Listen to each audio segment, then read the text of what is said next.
Hey all, this is Urs, and welcome back to what seems to be the final episode of the Scandi-Melee, barring a complete implosion of the program on which this game is run. At this point, I'm willing to expect anything. But we are on the verge of taking Aris, so let's not delay. Now it's a matter of formality to get rid of this game and bring it to a rightful and wonderful close. Special Forces, why the hell not? Who needs something else to do? Why don't you do a tank? I don't really care right now. What do you want to do? Why don't we repair that? Cool. You can't fire anymore, so you're no use to me. You're dead to me! Sure. Yamamoto, go back to sleep. Giant Death Robot, go back to heal. Andreador, stay there. Cargo ship, wow, really? Cargo ship, just for fun. Why don't we send Rauma, 41. 41 sounds good. Battleship, stay there. Good on you. ASM squad alert. Stealth bomber.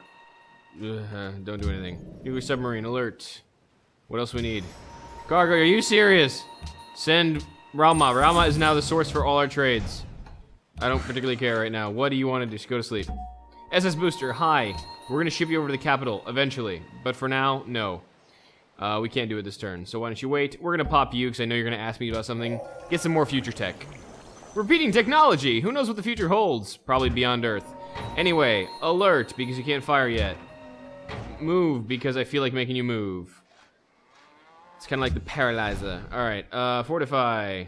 I hope that was fortify. Maybe that was heal. I'm not sure. Should be fortify F? H is the... I don't know what I made it do just then. Alert, because nothing matters anymore. And nothing else matters. Come on. Come on. Game's almost over, puta. Come on. For God's sake. Oh, you actually can do something very useful for me is paragraph on this side of ours. Why don't you go here and give me a flanking bonus? Cool. Good on you. Now what? Thankfully! Sweden has Norway. So basically one spaceship part away from victory. Not the one that we just built, but one more to be built. So we could easily take it either way at this point, but we're going to take it whole hog. The domination way that we have known and loved for so many years. And almost, I was going to say I'd take it with an XCOM troop, but I built this freaking destroyer to take cities, and he still hasn't done it yet, so this destroyer is going to take a city. Might as well take a final capital via naval destruction. And for the first time ever, now with the new artist, and live on this screen, we actually can use our artillery for their intended purpose. Can we do it? Do we have the technology? Oh my god, we may actually have to use our artillery now. And Aris is now ours. And the game is frozen, and we have won! The world has been domination victory, the world, blah, blah, blah. And actually, really, you might say, why the hell did you finish this episode last time? Well, probably, future people, you probably said that in the comments already. The case was, one, I actually had to stop recording, real life.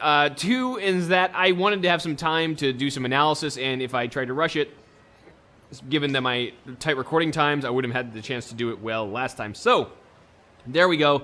A multinational, multiracial army marching in white uniforms, glorifying their great leader on horseback, because apparently that's what we do with GDRs these days. We win. Good on us. All right. Now, let's take a look at what happened here. Demographics. On a domination victory of this scale on a map this large, it is highly unsurprising that we are number one in everything. However, seeing the relative values compared to the average is really interesting, actually. So we have the most population. We have almost 4 times the population of anyone else, of the average, rather, not everyone else. Sorry, I'm talking out of my ass. 4 times the population of the average. That's insane. We have approximately, I don't know, 5 times the food output, a little more than that, which is also ridiculously high. We have approximately, yeah, I'd say probably 5 times comfortably manufactured goods, if not 6, depending how generous we're feeling. So our production is almost 6 times the average. That's crazy when you think about it. Our gross national product, cash, I mean, upwards of 6 times, almost 7 times the average. Land, we have approximately 7 times the average, maybe 6. I'm being a little more generous, but we own most of the map. It's not even funny at this point. Soldiers, our military is 3 times stronger than the average nation, so I mean, obviously no one was going to dow us in the end, despite the fact they didn't like us very much. Our approval, oddly enough, for a giant map like this, thanks to courthouses, the unique ability that I had by building them for cities that I annexed, and also the remarkably useful Forbidden Palace, which, you know, kind of rolled into that whole courthouses in puppeted cities because they're no longer occupied, which means that the Forbidden Palace bonus spread over all the ones, even the ones I didn't annex because they had courthouse automatically built. So really, I had so much happiness, more than I would normally have for a conquest of this scale. And we're 100%. We're #1 in happiness. Average is 98%. So everyone's pretty happy at the end of the game. But still, damn, we are doing it pretty well. And literacy, we are #1. Why we're not 100%, the world may never know. We did future tech like 20 times, and we're still 14% above the average by the end of the game. That is huge, my dear friends. That is huge. Ranking, we are indeed Augustus Caesar. We found the city of bricks and left it the city of marble because we just blew it out of the water. We were huge this game. And I gotta say, for a very successful free-for-all, we went from losing our first one in World War II just because people got huge and became runaways. We learned that to change the number of civs on these larger maps. Second one, we won through a very pretty, I guess, defensive / early offensive, then defensive strategy of turtling and science victory for the North American First Nations, and now we went full-on domination and took really a 10-civ game on an 8-civ happiness template for ourselves. That's pretty good, I gotta say. I'm really happy with how that worked out. Messages are all fun and good, but I want to see the graphs, and this is what I want to know most of all, is how we did. We were really good on science most of the time, which was really nice. Military is curious. We were never really that far back. The biggest threats were Iceland, obviously. It seems they kept peaking. And the next biggest were Norway, which was our staunch friend and ally for most of the game. And this, the conquest of Norway, obviously, when their military plummeted. This is when Iceland's military plummeted. Every time we took a couple cities, everything went to hell. But that's the good thing about Norway, that they kept them off our back for a little bit. And then Sweden, as you can see, they were high early, which we saw, but then we built the Templar Crusader building, the Knights Templar Wonder, and then we really kind of picked up and kept pace, and this is what really got us through the rough times. We had that backup, sheer weight of numbers kept invasions off us early on until we could get our frigate fleets and go to town. A number of cities, Iceland, as expected, settled like mad. Like, really everywhere, and we saw that happening. We started picking up. We kept pretty well paced here with Liberty, and then we started conquering cities, kept getting more and more and more until we took off. That's not surprising. Known techs, we were really pretty par for most of the time, and then we jumped ahead here and never looked back. This is when we started really getting our insane amount of tech development. Not surprising there, kind of the way it goes. We save for bulb, and then we win. Science per turn, this will be curious as well. Our science per turn is actually pretty freaking solid for most of this. Look at that. Pretty much ever since we hit, 1380 was past the Renaissance for us, almost industrial era, I think, when we hit the industrial. But look at that. We kept up top and we never gave up. Usually you see, in the end of the game, some really big civ will jump across our science app, but that never happened because we were the big civ, plus the jump. Our science was very good this game. And I guess, not to toot the horn of, oh my god, we're so good, but the horn of, yes, we were very production-starved early, extremely so, but via that early Pantheon adoption, it gave us just a little more production of those early buildings out. Then we moved to workshops. We got chemistry. We got scientific theory to get the lumber mills. We focused on lumber mills and not chopping forests for early production boosts like I normally would. We were even starved out of factories, if you remember. We couldn't even get coal until much later, and we only had that free factory from the decision, well, 600 gold's worth, but free factory from the decision in our capital for a long time, and yet we managed to pull out with a decent military. So, taking some of those, I know there's some couple comments going, how do you deal with being production starved? Those are really your options besides, engineer specialists if you have the extra population, definitely, and workshops allow that to happen. So I didn't mention that explicitly, but I mentioned workshops, so you know what I mean. And then those early Pantheons, little things that you wouldn't expect, can actually do a lot to get you to where you need to be, where your production is actually very, very handy. Last but not least, I was a little sad here also. I couldn't use the Motte and Baileys like I wanted. We never got really invaded offensively, so we never saw those mini citadels in action. But, high probability they did forestall any kind of invasion attempts, and that in itself was pretty cool. And now we got to see the map, because I love watching how we expanded here. We actually used, and this is a Liberty game, right? This was a Liberty game where I opened tradition for the border expansion, the early culture, and then went straight Liberty. And I think that's the first full-on Liberty game where we finished the Liberty tree that I ever played, and it's ended up being a tensive domination victory. So yeah, Liberty OP? No, but Liberty functional and feasible, definitely. Alrighty, let's take a look at how we expanded here. How early were we compared to everyone? Yeah, Iceland was the first, easily. Then Sweden. So we weren't that early. We just got a good spot first, and then we kind of blocked off territory. Remember, we cordoned off the lands. This is all mountains back here, to make sure no one could jump ahead of us, and then we started dropping cities. We dropped 5 to make use of the Liberty, because if you drop 4, you might as well have gone tradition, honestly.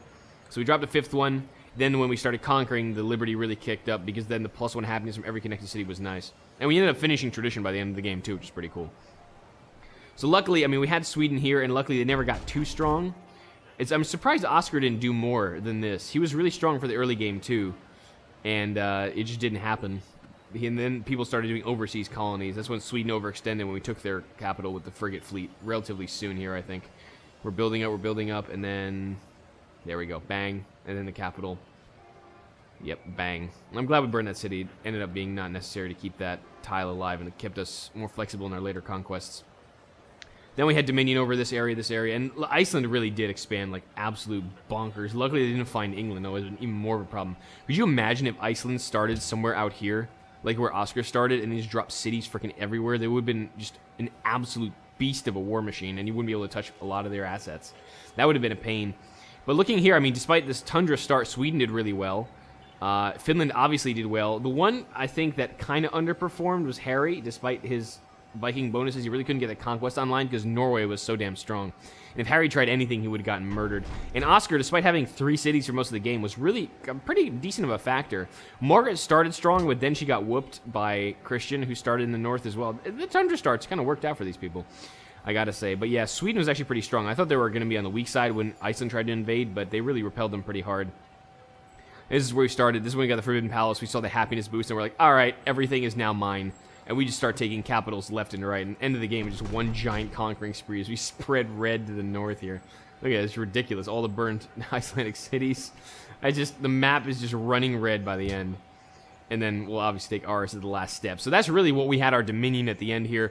Vast majority of the map. We had a much larger military than anyone else. We had GDRs stomping around, stealth bombers, pretty much on order, like one a turn if we wanted. We had 1,500 gold a turn, which is ludicrous amount of money for late game.